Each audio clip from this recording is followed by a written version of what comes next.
Cousin ایک دوسرے سے سلام لیتے. بچیاں آیا کرتی تھی تو میری کبھی کبھی مجھے بتایا جاتا تھا، میں نے ایک پابندی لگا دی، بچیاں جب مدرسے میں آتی تھی کہ جو دور سے بچی آئے اس کو جس آدمی کا نام لکھا ہو بتایا جائے وہی لینے آئے. ایک دن مجھے اطلاع دی گئی کہ آپ تھوڑی دیر آئیں. میں گھر گیا تو مجھے بتلایا گیا کہ ایک بچی ہے تو اس کو جو پہلے لینے آتا تھا وہ نہیں آیا، کوئی اور آیا. میں نے اس کے بھائی کو فون کیا کہ آپ لینے نہیں آئے. کہنے لگے یہ کزن ہے ہمارا، اس کے ساتھ بھیج دیں، آپ ہمارا ہی کزن ہے، خالہ زاد ہے. میں نے کہا یار آپ کہاں ہو؟ کہنے لگے مجھے 20-25 منٹ لگ جائیں گے. تو میں نے کہا ابھی کلاسیں بھی جاری ہیں تو آپ ہی آ جانا خود ہی. میں نے کہا سب آپ بھیج دیں، مجھے اعتبار ہے اس پہ. میں نے اس کو ایک بات کہی جو آپ کو بھی کہتا ہوں. میں نے کہا یار تمہیں اعتبار ہے تو اللہ رسول کو اعتبار کیوں نہیں؟ انہوں نے کیوں غیر محرم بنایا ہے؟ عجیب تماشا ہے. مجھے پھپھی ذات پہ، خالہ ذات پہ، ماموں ذات پر اعتبار ہے، نبی پاک کو کیوں نہیں؟ آپ کو زیادہ پیار ہے لوگوں سے یا نبی پاک کو امت سے زیادہ پیار ہے؟ کیا مطلب تماشا ہے؟ کیا مزاج بنا لیا میں نے اور آپ؟ نبی پاک نے ایک شخص پر اعتبار نہیں کیا، پر میں اس سے پردہ کروں. آپ نے اور میں نے کیسے کر لیا؟ نبی پاک نے خالہ ذات، پھپھی ذات، دیور پر، جیٹ پر، سالے پر، بہنوئی پر اعتبار نہیں کیا، پابندی لگا دی. تو نے کیسے کیا؟ تیرے دل میں زیادہ درد ہے، تو زیادہ دین کو سمجھنے لگا ہے، انسانیت زیادہ اچھل آئی ہے تیرے اندر. اعتبار کیا ہوتا ہے؟ یاد رکھنا دنیا میں جتنے گھر تباہ ہوئے ان لوگوں کی وجہ سے نہیں ہوئے جن پر اعتبار نہیں تھا، ان کی وجہ سے ہوئے جن پر اعتبار تھا. گھر کا بیٹی لنکا ڈائے، بار والے آ کے کبھی بھی گھر میں کوئی نقب زنی نہیں کرتے، جب بھی کرتے اعتبار والے کا. میرے رسول پاک علیہ الصلوۃ والسلام کی وہ ازواج جن پر اللہ کو اتنا اعتبار ہے کہ رب کہتا ہے میرے محبوب کی بیویوں تمہاری جیسی دنیا میں دوسری ہے ہی کوئی نہیں. اللہ کو اتنا اعتبار ہے. لیکن ایک نابینا صحابی آئے تو حضور کی 2 ازواج بیٹھی تھی تو نبی پاک نے فرمایا پردہ کرو. یا رسول اللہ وہ تو نابینا ہے. فرمایا تمہیں تو نظر آ رہا ہے نا، تمہاری آنکھیں تو کھلی ہوئی ہیں. حضور کو اعتبار نہیں تھا. بس کر دے.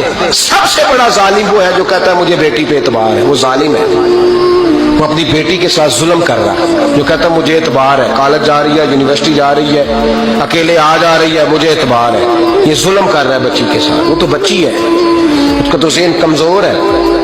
ہو سکتا ہے صاف دل ہو لیکن سامنے جو شیطان چوکوں میں گلیوں میں دائیں بائیں گھوم رہے ہیں وہ تو صاف دل نہیں ہے نا، وہ تو معصوم طبع نہیں ہے نا.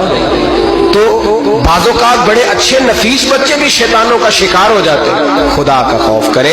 حضرت عثمان غنی کی زندگی، حضرت عثمان فرماتے ہیں جو محرم عورتیں تھیں ان کی طرف بھی آنکھ بھر کے نہیں دیکھا، اس لیے کہ وہ خاتون ہے، میں مرد ہوں، میری حیا مانو. آج لوگوں کو شوق ہو گیا عورتوں کی مجلس میں دوڑ دوڑ کے جانا، وہاں بیٹھنا، وہاں وقت بتانا. پیرانے عظام کہتے ہیں کہ وہ درویشیوں کے بیچ بیٹھے ہیں جی، باپ بیٹی ہوتے ہیں جی، مریدنی اور پیر.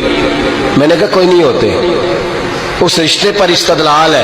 اعلیٰ حضرت فرماتے ہیں واجب ہے پردہ پیر اور مریدنی کا، یہ پردہ واجب ہے. اگر کوئی شخص اس طرح بے پردہ بیعت لے گا، بیچ میں بیٹھے گا تو اس کا تو مرید ہونا ویسے ہی حرام ہے، جائز ہی نہیں ہے. یہ سارا دن تعویذ دھاگے کے لیے بیٹھا رہے اور بیویوں سے گفتگو کرتا رہے. خدا را حضرت عثمان غنی رضی اللہ تعالیٰ عنہ کی زندگی میں جو باتیں ہمیں بہت زیادہ ملتی ہیں ان میں نفاست ہے، آپ کی حیا ہے، سخاوت ہے. ایک بات اور سن لیں، بڑا ستایا گیا حضرت عثمان غنی کو، پراپوگنڈے کیے گئے، آپ کے خلاف مہم چلی. عبداللہ ابن سبا نے بڑی مہم جوئی کی آپ کے خلاف. یہودیوں نے مسلمانوں کا روپ دھار کر بڑا آپ کو ستایا، تکلیفیں دی. جی آپ اپنے رشتہ داروں کو بڑا دیتے ہیں، فرمایا کرتے تھے جیب سے دیتا ہوں، مال خزانہ سے نہیں دیتا. حضرت عثمان غنی رضی اللہ تعالیٰ عنہ کو بڑا ستایا گیا. یہ واحد خلفائے راشدین میں خلیفہ ہے جن کا 40 دن پانی بند کیا گیا، کھانا نہیں آنے دیا گیا. لیکن کمال ہستی حضرت عثمان غنی کی. مولا علی جیسے شیروں نے جا کے کہا آپ اشارہ کریں کہ جو آپ کے خلاف نکلے ہوئے ہیں تو ایک تلوار سے مار دیے جائیں گے. تو حضرت سیدنا عثمان غنی فرمانے لگے میں وہ والا مینڈا نہیں بننا چاہتا جس کی وجہ سے مدینے کی گلیاں رنگین ہو جائیں. امن کا کعب خلافت چھوڑ دیں. فرمایا حضور نے کہا تھا اللہ تمہیں ایک قمیض پہنائے گا, لوگ اتارنا چاہیں گے, تم نے اتارنی نہیں. صبر سے, حوصلے سے, اطمینان سے. یہ وہ واحد ہستی ہے حضرت عثمان غنی, انہوں نے شہادت قبول کر لی لیکن تلوار نہیں چلنے دی, لوگوں کو ایک دوسرے کے گلے نہیں کاٹنے دی. وہ شخصیت ہے حضرت عثمان غنی کی, لیکن بڑا ستایا گیا, بڑا پراپوگنڈا. مجھے بتائیے اس کے بارے میں اللہ قرآن کی آیتیں نازل کر دے, اور جس کے بارے میں مصطفیٰ کریم ایک بار نہیں تین بار جنت کی بشارت عطا کر دے. کوئی بندہ ہمیں تاریخ بتائے, حوالے دے, کہانیاں سنائے, تو ہم اس کی کہانیاں دیکھیں گے یا نبی پاک کا فرمان دیکھیں گے؟ بولیں, جا کے بولیں, جا کے.